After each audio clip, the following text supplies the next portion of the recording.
नमस्कार दोस्तों, मैं हूं परविंदर सैनी। दोस्तों, लंबे इंतजार के बाद कांग्रेस पार्टी ने आखिरकार नेता प्रतिपक्ष और दूसरी तरफ कांग्रेस प्रदेश अध्यक्ष का ऐलान कर दिया। लेकिन इसके साथ ही अब बगावत के सुर भी शुरू हो चुके हैं। एक तरफ तो अजय यादव ने मोर्चा खोल दिया है और दूसरी तरफ बात करें तो इनेलो पार्टी ने भी, जो कांग्रेस पार्टी के प्रदेश अध्यक्ष हैं, उनकी सीडी जारी कर दी है, जिसमें वो 30 करोड़ से लेकर 50 करोड़ रुपए में डील करते हुए नजर आ रहे हैं। पैसे किस तरीके से दिए जाएंगे या लिए जाएंगे, इन तमाम बातों का जिक्र किया गया है। अगर बात करें कांग्रेस पार्टी की, तो कांग्रेस पार्टी के जो नेता हैं वो भी राव नरेंद्र को लेकर खुश नहीं हैं। कुछ लोगों का तो ये मानना है कि अगर हम नारनौल से बाहर जाकर ढूंढेंगे तो भी राव नरेंद्र नहीं मिलेंगे। लोग राव नरेंद्र को जानते नहीं हैं। हालांकि वो हुड्डा सरकार में स्वास्थ्य मंत्री रह चुके हैं, लेकिन पिछले काफी समय से वो राजनीति में खामोश थे। एकाएक उनका नाम सामने आता है और उसके बाद उनकी ताजपोशी हो जाती है। और इसी विषय पर चर्चा करने के लिए हमारे साथ राजनीतिक मामलों के जानकार वीरेंद्र राठी हमारे साथ मौजूद है। ऋषभ, आपका कार्यक्रम में स्वागत है। आपका बहुत बहुत धन्यवाद। सभी दर्शकों को मेरी तरफ से नमस्कार। ऋषभ, भूपेंद्र सिंह हुड्डा को फिर से नेता प्रतिपक्ष और राव नरेंद्र को अध्यक्ष की कमान, क्या चौंकाने वाला फैसला है या पहले से मालूम था सबको? जहां तक चौधरी भूपेंद्र सिंह हुड्डा जी के विपक्ष के नेता की बात है, ये डिजर्व करते थे। जो कांग्रेस के 33, 32, 34 विधायक जो थे, 32 विधायकों ने इनके बारे में कई बार प्रस्ताव पास करके दिया, हाईकमान को बताया है। पूर्व के प्रदेश अध्यक्ष रहे हैं, 2 बार के चीफ मिनिस्टर रहे हैं, पिछले 2 प्लान से विपक्ष के नेता का दायित्व वो विधानसभा के अंदर निभा रहे हैं। तो ये पद तो डिजर्व था, कहीं कहीं संभावनाएं थी, लेकिन देर आए दुरुस्त आए, ये डिजर्व करते थे। एक अच्छा फैसला कांग्रेस का भूपेंद्र सिंह हुड्डा जी को नेता प्रतिपक्ष बनाने का मैं मानता हूँ। जहां तक बात आती है प्रदेश अध्यक्ष की, किसी भी पार्टी का प्रदेश अध्यक्ष ऐसा होना चाहिए, या तो पार्टी इतनी पॉपुलर होनी चाहिए जैसे भारतीय जनता पार्टी, आप किसी को बना दो। एक प्रोटोकॉल है कि कोई गुटबाजी उसके अंदर नहीं है, सभी उनके नेतृत्व में काम करेंगे। लेकिन कांग्रेस जैसी जो पार्टी है, उसको जरूरत है कि एक ऐसा नेता उसका नेतृत्व प्रदेश के अंदर करे जिसकी व्यक्तिगत छवि के कारण हर हलके के अंदर 5-10 लोग उसके अपने हों, जो राजनीति से जुड़े हुए लोग हैं, चाहे वो दूसरे दलों में भी हों। अगर उनको प्रदेश कमान मिलेगी प्रदेश की, तो वो दूसरे दलों से भी लोगों को अपनी तरफ खींच लाएगा, अपने दल में ले आएगा। लेकिन जो अनेक नाम चले थे, सबसे ज्यादा नाम कुमारी शैलजा के बारे में लोग कयास लगा रहे थे, या रणदीप सुरजेवाला था, ब्रजेंद्र सिंह थे, लेकिन वो कहीं जातीय समीकरण भी फिट बैठाना पड़ता है पार्टी को कि भाई दोनों पद जाट नेता को नहीं दिए जा सकते। अजय यादव के लड़के का नाम भी चला था, अजय यादव के लड़के का नाम भी चला, राव दान सिंह का भी नाम चला, लेकिन कहीं न कहीं आखिर में बाजी मार ले गए राव नरेंद्र। और राव नरेंद्र का कहीं दूर दूर तक पहले कहीं चर्चा नहीं थी। जिस प्रकार से एक दिन सोशल मीडिया पे खबर फैली और राव नरेंद्र का और भूपेंद्र सिंह हुड्डा जी का नाम आया, उसके खबर के ऊपर ब्रेक लगे, वो लिस्ट रुकी। राहुल गांधी जी का रेवाड़ी के अंदर आके डिनर करना, और ये कहना कि चिरंजीवी को एक बड़ी जिम्मेदारी मिलने जा रही है, और ये भी इन्होंने संकेत दिया कि प्रदेश अध्यक्ष की जिम्मेवारी नौजवान को दी जाएगी। तो राव नरेंद्र तो नौजवान की श्रेणी में नहीं आते। ये शायद 2009 में आखिरी बार चुनाव जीते थे और हजका से शायद जीते थे, और पाड़ा बदल करके भूपेंद्र सिंह हुड्डा जी के साथ आ गए थे। 4-5 एमएलए आए थे हजका के। हाँ, इतना जरूर है कि एक हल्के में तो उनका प्रभाव हम मानते हैं, जो इनका हल्का रहा है वो परिसीमन के बाद इधर उधर भी हो गया होगा। 3 बार इनके पिताजी राव बंसी सिंह विधायक बने हैं और 3 बार ये विधायक बने हैं। लेकिन झज्जर के आसपास के इलाके में या गुड़गांव के इलाके में या रेवाड़ी के आसपास के इलाके में राव साहबों की जो बेल्ट है, उसमें भी इनकी कोई विशेष पकड़ नहीं है। ये तो एक कोरम पूरा करने वाली बात है। या अंत में हम कह सकते हैं कि कांग्रेस में प्रदेश अध्यक्ष के मामले में भी आज भी भूपेंद्र हुड्डा का हाथ ऊपर रहा है, यानी कि वो आज भी हाईकमान के ऊपर अपना दबदबा कायम रखने में सफल रहे हैं। डॉक्टर साहब, अगर दूसरी तरफ हम देखें, जिस तरीके से राव नरेंद्र का नाम सामने आया है, उसके बाद से अजय यादव मुखर हो चुके हैं खिलाफ, कई कांग्रेस के नेता और हैं, वो भी लगातार बयानबाजी कर रहे हैं कि राव नरेंद्र को कोई जानता नहीं, संगठन को मजबूत कैसे करेंगे। तो क्या हम ये मान लें कि जो उम्मीद थी राहुल गांधी से कि इस बार संगठन मजबूत होगा, वो सब अब धूमिल होता हुआ नजर आ रहा है? देखिए, इससे तो कल मेरी चंडीगढ़ के एक दो सीनियर पत्रकारों से भी मेरी टेलीफोन पे बात हुई। उन्होंने भी ये कहा कि बड़ा अटपटा सा फैसला है, लेकिन हम ज्यादा इसके बारे में क्या कहें, पार्टी का फैसला है, पार्टी ने क्या हिसाब लगाया है। फिर 3 साल के लिए प्रदेश अध्यक्ष का चयन होता है, 3 साल अभी विधानसभा चुनाव के अंदर 4 साल हैं, तो कहीं न कहीं आप मानिए कि लोकसभा चुनाव के लिए वो 3.5 साल का अर्सा बचा है, तो उसमें इनका कार्य देखा जाएगा।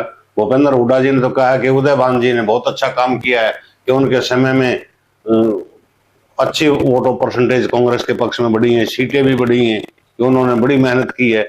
लेकिन सीटें बढ़ना, वोटों परसेंटेज बढ़ने से नहीं, सत्ता के अंदर पार्टी को जो नेतृत्व लेकर के आता है, चर्चा उस चीज की होती है। अब राव नरेंद्र सिंह वैसे तो सबके पास गए हैं, कैप्टन अजय यादव के घर भी पहुंचे हैं, पिता पुत्र से मिले हैं, वीरेंद्र डुमरखा से भी जाकर के मिले हैं, भूपेंद्र सिंह हुड्डा जी से भी मिले हैं, और कहा कि भाई मैं तो सबको साथ लेकर के चलूंगा। लेकिन कांटों भरा रास्ता है, एक एक कदम बड़ा सोच समझ करके राव नरेंद्र जी ने उठाना पड़ेगा।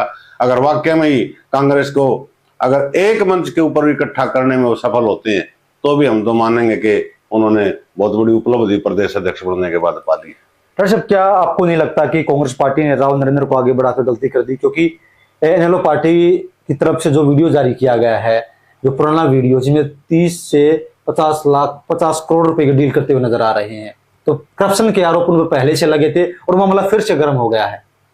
ये आरोप तो देखो तकरीबन राजनेताओं पे मिल जाते हैं। चुनिंदा ही राजनेता ऐसे हैं जो बेदाग छवि के और साफ छवि के हैं, और नेताओं से आप बात करोगे कि भाई ऐसे आदमी को आपने प्रदेश अध्यक्ष बना दिया, तो जिसने सीडी जारी की है वो उस पार्टी के 20 काम गिनवा देंगे, 20 कांड गिनवा देंगे कि उन्होंने ये किया था, वो किया था, वो कैसे आरोप लगा रहे हैं। तो ये तो राजनीति में चलता है। लेकिन चलो कम से कम एक पहल तो कांग्रेस ने की है कि भाई लंबे समय से यहाँ प्रदेश अध्यक्ष की नियुक्ति नहीं हो पा रही थी और विपक्ष के नेता की नियुक्ति नहीं हो पा रही थी, कि वो जरूर कर दी। और संगठन के विस्तार के ऊपर हरियाणा के अंदर कांग्रेस हाईकमान ने कहीं न कहीं जो है वो उस संगठन का विस्तार करने का जो फैसला लिया है, वो तो चलो देर से लिया, लेकिन ले तो लिया। जहां तक राव नरेंद्र सिंह की बात है, अपने इलाके के अंदर भी उनका कोई ज्यादा वजूद है नहीं। वो आज एमएलए नहीं बने थे, शायद आखिरी बार 2009 में बने थे। तो 9 का मतलब अब 29 में चुनाव होना है अगला, यानी कि 20 साल जो आदमी विधायक नहीं है या एमपी नहीं है, राजनीति में कोई सक्रियता नहीं है और नौजवान भी नहीं है जैसा दावा कांग्रेस पार्टी कर रही थी। और वीरेंद्र सिंह डुमरखा का के बेटे का आज एक बड़ा अच्छा बयान आया कि भाई वैसे तो कांग्रेस वाले के लगा रहे हैं कि हमारी 37 सीट आ गई, इतनी सीट आ गई, 38 सीट आ गई और मजबूत विपक्ष है। भले एक मंच पर जब तक सभी इकट्ठे नहीं हो गए तो भले इससे काम चलने वाला नहीं है। और मैं जो सद्भावना यात्रा टेक रहा हूं वो इसीलिए टेक रहा हूं, रख रहा हूं कि ज्यादा से ज्यादा हरियाणा में मैं कम से कम एक संदेश दूं कि भाई बीजेपी का विकल्प हरियाणा के अंदर केवल कांग्रेस, और कांग्रेस सत्ता में तब आ सकती है जब हम एक होंगे। उनका भी कांग्रेस को एक करने का मुद्दा है। कयास तो ये भी चले थे कि वीरेंद्र डुमरखा के लड़के की राहुल गांधी से कोई बात हुई होगी कि स्टेट लेवल की यात्रा करना और उसके बाद फिर एक जनसभा बड़ी रखना। और कमाल की बात यह है वो कांग्रेस पार्टी के लिए यात्रा कर रहे हैं। आज कोई एजेंडा, कोई इशू नहीं लेकर के चल रहे कि जन आक्रोश का कोई हो, जनहित के मुद्दों का हो। और कांग्रेस के एक सांसद ने तो यहाँ तक कह दिया कि ये यात्रा इनकी निजी यात्रा है, हमारा पार्टी का इससे कोई लेना देना नहीं है। विधायक ने भी कहा, जिस पेटवाल ने भी कहा, विधायक ने भी कहा, एक सिटिंग एमपी ने भी कहा है। तो कहीं न कहीं खटास तो आज धड़ेबंदी तो आज भी दिखाई दे रही है। विपक्ष के नेता का चयन हुआ, स्पीकर साहब को कोई लेटर देना पड़ता है। तो कांग्रेस के 5, 6, 7 विधायक गए हैं। गीता भुक्कल ने साथ में थी, गीता भुक्कल साथ थी, जस्सी पेटवाड़ थे, बलराम दांगी जी थे, एक अपने मेवात साइड से थे और 1-2 विधायक और थे। अच्छा होता कि कांग्रेस के सारे विधायक इकट्ठे होकर के स्पीकर साहब के पास जाकर के वो पत्र सौंपते तो बहुत ही थोड़ा सा अच्छा लगता है। अच्छा, अगर हम पिछले 18 साल का कांग्रेस पार्टी को प्रदेश अध्यक्ष देखते हैं तो तकरीबन दलित नेता है, पिछले 18 साल से दलित नेताओं को प्रदेश अध्यक्ष बनाया जा रहा था। तो क्या इस बार कांग्रेस पार्टी ने यह मान लिया है कि दलित प्रदेश अध्यक्ष के सहारे आप आगे नहीं बढ़ सकते या सत्ता में नहीं आ सकते?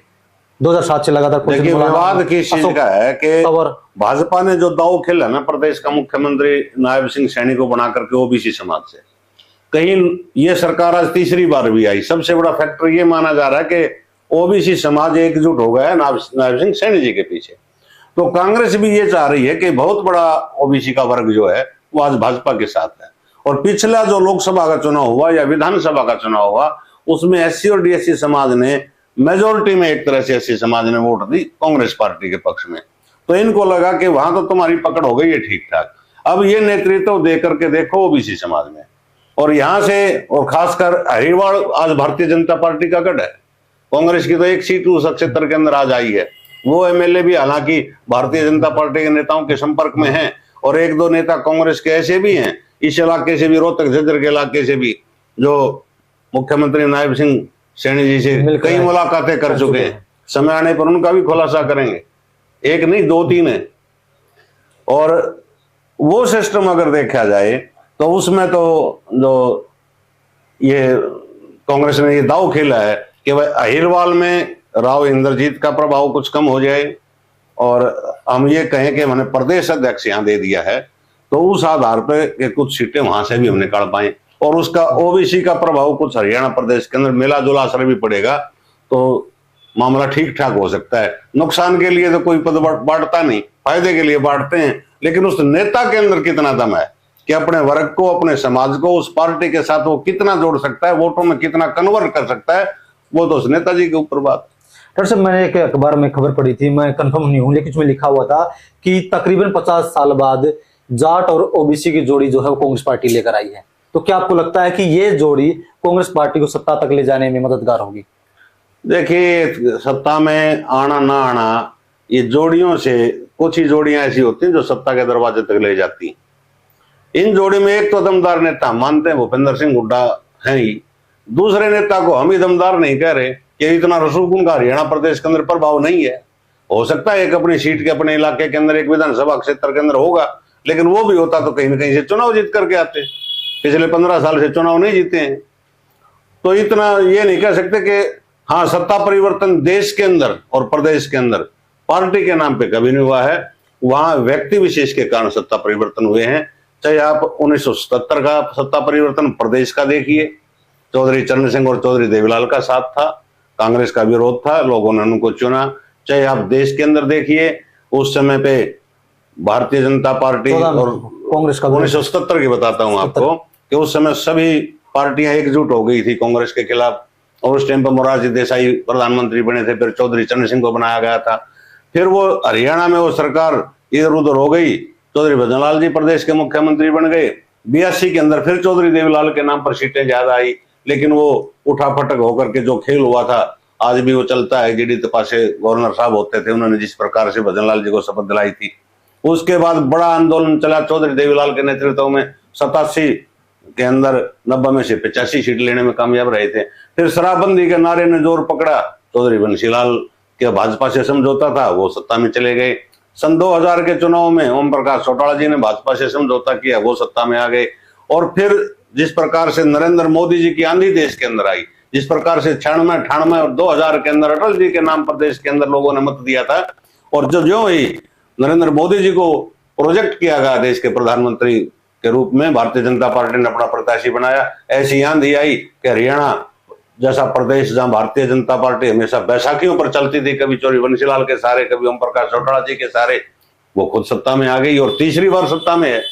तो ऐसी जोड़ी तो मैं इसको नहीं कह सकता। हाँ, भूपेंद्र हुड्डा जी जरूर दमदार नेता हैं, और राव नरेंद्र जी को अपना नेतृत्व अगर अच्छा देना और पार्टी को उठाना तो काफी मेहनत उनको करनी पड़ेगी। अपने इलाके के अंदर पहले पार्टी को मजबूत करना होगा, फिर अपने समाज के अंदर करना होगा, और फिर प्रदेश स्तर पर जिस प्रकार के वो कार्यक्रम चलेंगे, उनको स्थानीय नेताओं का कितना साथ मिलेगा, कितना नहीं मिलेगा, ये भविष्य के गर्व की बात है।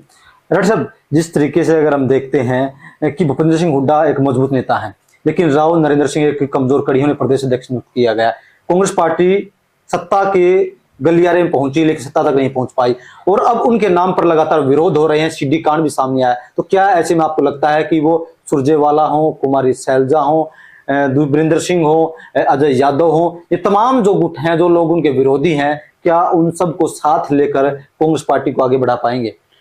देखो, एक प्रयास तो इन्होंने जरूर किया है। जिस प्रकार से प्रदेश अध्यक्ष ये बन गए, ठीक है, ये चौधरी भूपेंद्र हुड्डा के नजदीकी व्यक्तियों में इनको गिना जाता है। जैसे अजय यादव जी ने इनका विरोध किया, तो भी उनके पास जाकर के पिता पुत्र से मिले, राव चिरंजीव राव से भी मिले और कैप्टन अजय यादव से भी मिले और उनका आशीर्वाद लेने के लिए गए। वीरेंद्र सिंह डुमरखा जी के भी पास गए और नेताओं के पास भी उनका जाने का सिलसिला जारी है। तो एक अच्छी पहल, एक अच्छा प्रयास वो अपनी तरफ से जरूर कर रहे हैं कि भाई मैं साथ लेकर के चलूंगा, पार्टी ने मेरे को प्रदेश अध्यक्ष बनाया है कि आप मेरा साथ दीजिएगा और मैं पार्टी को अच्छे रास्ते पर लेकर के चलूंगा। अगर नेताओं का साथ उनको लगातार मिलता रहा तो निश्चित रूप से पार्टी में मजबूती आएगी। लेकिन पता तब चलेगा जब वो किसी इलाके के अंदर, जिस प्रकार से असंध के अंदर जैसे शमशेर सिंह गोगी के पास जाएंगे, वो क्या रिस्पॉन्स देते हैं, कुमारी शैलजा के पास जाएंगे वो कैसा रिस्पॉन्स देती हैं, या कुमारी शैलजा के 3-4 आदमी जो और उनके पक्ष के हैं उनके इलाके में जाते हैं, वो किस प्रकार का साथ इनको देते हैं, वो पता तब चलेगा। क्या हम ये मान लें कि जो रणदीप सुरजेवाला है उनकी राजनीति अब खत्म हो गई है, क्योंकि लगातार प्रदेश के अंदर सक्रिय थे और लग ये रहा था कि हो सकता है कि वो प्रदेश अध्यक्ष बन जाएं? देखो, जहां तक उनकी बात है, रणदीप सुरजेवाला एक तरह से राजनीति करने लग गए हैं सेंटर की। वो पार्टी की बड़ी टीम का हिस्सा हैं जो राष्ट्रीय स्तर पर प्रवक्ताओं के तौर पर, और राजस्थान से वो राज्यसभा के मेंबर भी हैं। उनके बेटे आज जरूर विधायक हैं, लेकिन उन्होंने सीमित सा अपना कार्य क्षेत्र कर रखा है कि कैथल की राजनीति करते हैं और राष्ट्रीय स्तर पर उनकी संगठन में भी, पार्टी में भी और शीर्ष नेतृत्व के अंदर भी अच्छी पकड़ है। वो फिलहाल तो जो ये प्लान 2029 का जो चुनाव आएगा, इसमें तो वो मुख्यमंत्री की रेस में नहीं, ना वो प्रदेश अध्यक्ष की रेस में, तकरीबन वो बाहर ही है कि उनका कद पार्टी स्तर पर बड़ा ऊंचा है। तो चलिए दोस्तों, कहीं ना कहीं लंबे समय के बाद कांग्रेस पार्टी ने नेता प्रतिपक्ष और दूसरी तरफ प्रदेश अध्यक्ष का चुनाव तो कर दिया है, लेकिन अब प्रदेश अध्यक्ष पर खुद कांग्रेस ही उंगलियां उठा रही हैं। और ऐसे में सवाल यह उठता है कि आखिरकार जिस प्रदेश अध्यक्ष पर चुनाव होते ही उंगलियां उठ रही हैं, आखिरकार वो प्रदेश अध्यक्ष कैसे पार्टी को मजबूत करेगा? डॉक्टर साहब, इस विषय पर चर्चा करने के लिए आपका बहुत बहुत धन्यवाद। शुक्रिया।